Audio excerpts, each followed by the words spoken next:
I did not expect to win that fight whatsoever. Currently battling it out versus Cloud9.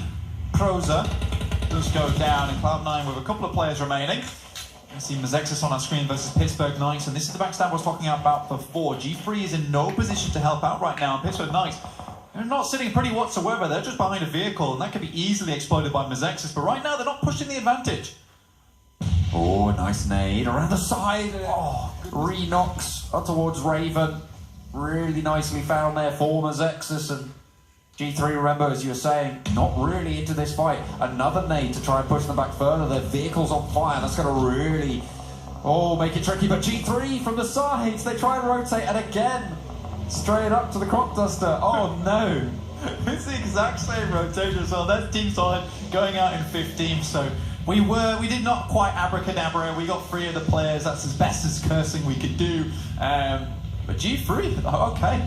I love this position from Pittsburgh Knights. Very, very creative strategy. I'm okay with it, and it feels like Pittsburgh Knights are too. But Mazexis is still in this one, but now Trent Karata for Raquel, they're also coming in, looking for a bit of the action themselves. B4 nice and firmly in the center around the buildings. You can see Metek off in the distance there, just running around his little building, having a good time. He's got no friends, but you know what? He'll see if he can make it towards top 10.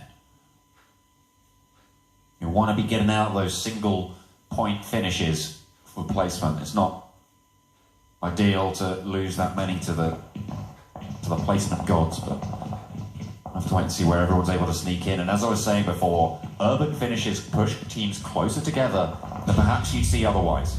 And you said it was next circle, but we still haven't seen the Thanos come through. Trent Karata for Cal finally get taken down. Their lack of meds, their super long rotation that they had to make really biting them there.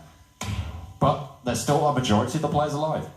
Big nades from Vega. I half expected the circle to maybe hit on south side, so people would have to leave, but currently, like I was saying before, this is again, like our angle, another kind of a Kendi circle. We're seeing everyone just hiding inside, not really doing too much. So you know what I want to see, John? I want to see a Ice Lake finish on Vikendi. I want to see everyone out in the open.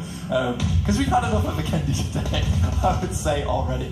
Wildcard on your screen, explosions galore versus Omen Elite. Wildcard is the team of the desk we're looking forward towards for winning this game, so we'll see what they can do here. Wow, okay, good start. Goodness me, Omen Elite down on their luck, down on the knees for plenty of the players as well. Nice spray to confirm, and Angry gets wiped. Ace just taking Omen Elite off the table. And moving forwards, they're going to be approaching Impala from the south side. Yeah, I mean, Wildcard is a team made up of quite a few notable members here. I mean, Spring, obviously, from Omen Elite last year, had a really fantastic showing towards the prelims and the global finals. Big fan of this guy, and it feels like he's just kept on top of his game. Wildcard doing a really good job, and there's Metek finally being taken out. Did not quite make it to that top 10 area, but Pittsburgh Knights trying to take location on the top side. Sana from Grunto trying to move out with a Vector to no avail. Not going to be able to push around the side, just Bucky left for Grunto.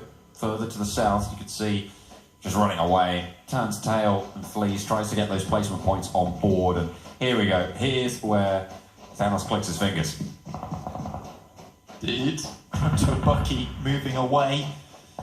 It is quite the mighty click. It makes a lot of noise, and a lot of people are afraid of it when it does happen. Mazexis, they absolutely have no hope in hell of getting into the circle. Sadly, they're the firing line of about 8 different teams on the edges of Impala right now. So this is an interesting finish indeed. The circle is encapsulating pretty much the entirety of Impala. Scratch that, it is the entirety of Impala that has been encapsulated here. So we have a proper urban finish. And these are the ones that really excite me the most, because when utility becomes so important, it's when strategy becomes usually important, because you have to actually try and infiltrate some of these buildings and take them. And if you can't get in there, you do not find space within the circle.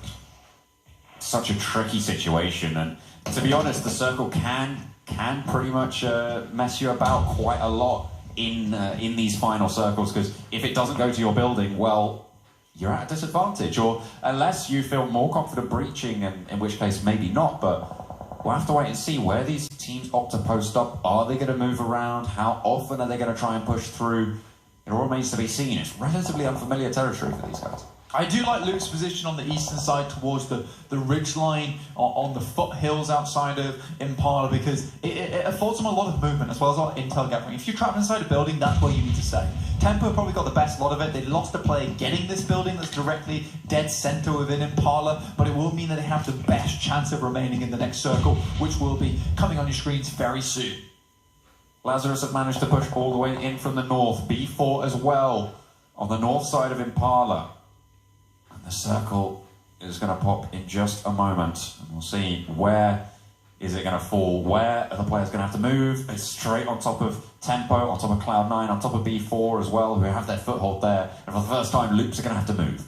Yeah, and this is what I mean about Tempo. Like, they sacrificed a lot to try and get here, and they've done it well to make it with 3, but it will mean they're in a really good spot going forward. Loops have just had to fly down the hill towards the city. They know they need to get a location and fast before the rest of the teams on the southwest side make their way in, but it's Tempo unleashing fire upon them right now. We managed to send 3 players in so far, just Carrillo left on the outside.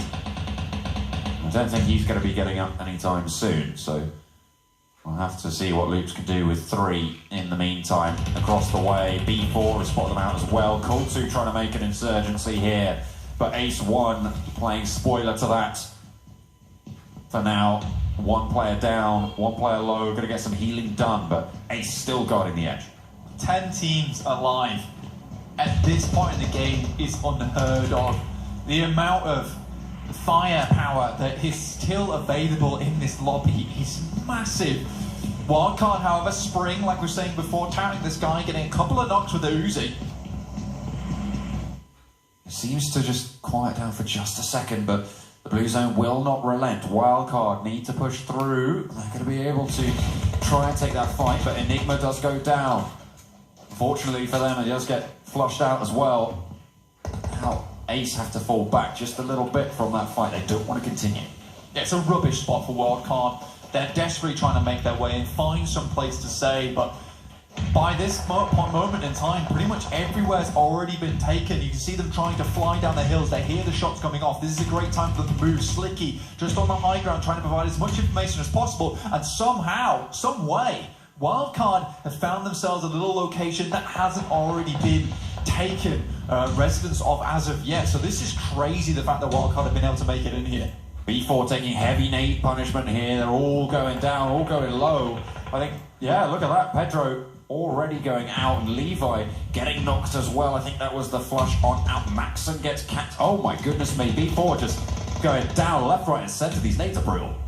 26 to 10 teams, 2.5 players average per team here. So there are a lot of people have taken a lot of casualties. There are a lot of solo members here trying to stay alive as long as possible. I believe Cloud9 is still alive. We're just uneven holding down in the gas station, but next circle is going to come on our screen soon. And Christ alive, if you look on the minimap, guys. Look on the minimap. It's all colours here. There is no way for anyone to go.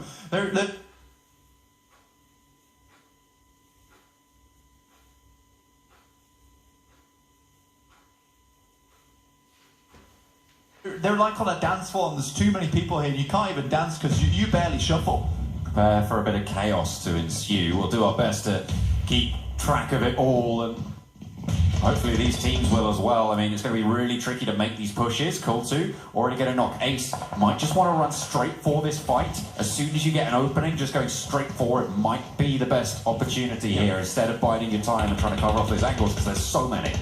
Yeah, you get a knock, you know that team is out of action for a little while because they're going to prioritise getting a teammate up, unless you're absolutely wild and you're going for the aggressive play. Good play from Ace1 here to get a little bit to the circle. Tempo, they command so much of the high ground. They're like the Eagles within the circle right now. They can swoop down and take down anyone they want to. They have great sightlines for it. Cold2 coming up on uneven right now. Pittsburgh Knights trying to do their best. Take down Wildcard. Of this position for Wildcard, they got early, sure. They got a building. It was right on the outskirts of the circle, so there was very little chance the circle was going to favour them, and now they have to make the march forward. In this case, it's going to be a sprint for them.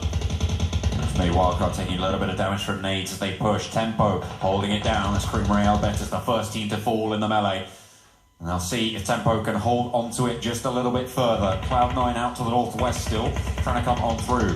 Cool2, they are on the south the western side, and they're taking a little bit of a fight as the trades start to come in. The blue zone pushing everyone closer together as bullets start to fly every direction.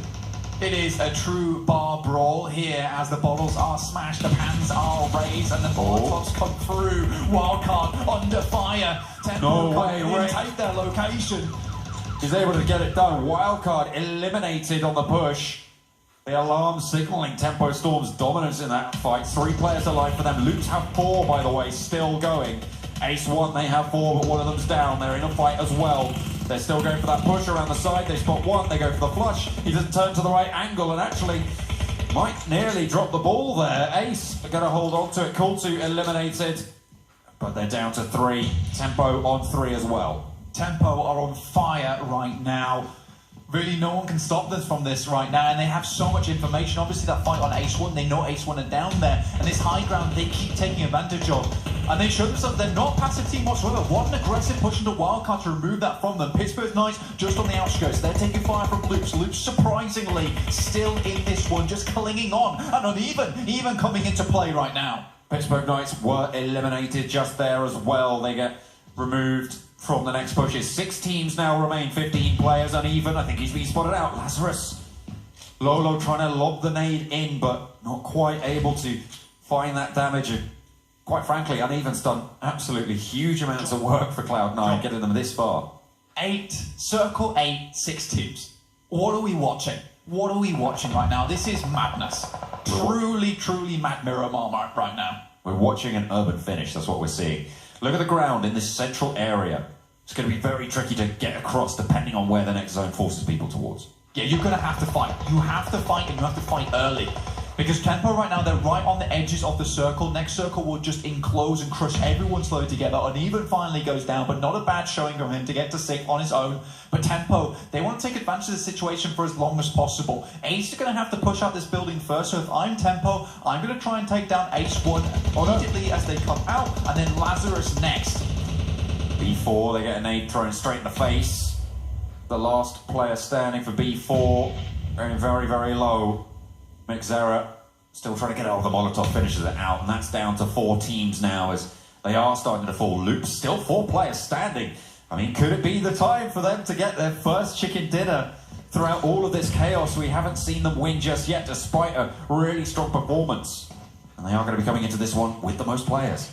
As a relatively new team to make their way to the top of the standings here and really show themselves a very dominant team, there's a lot of pressure being put on them during the Pmpl, and I think that on the second day, if they had such a fantastic showing, maybe they felt like there was a lot that they had to prove, but now they're playing a little much more cautiously. Here they are in the top 3.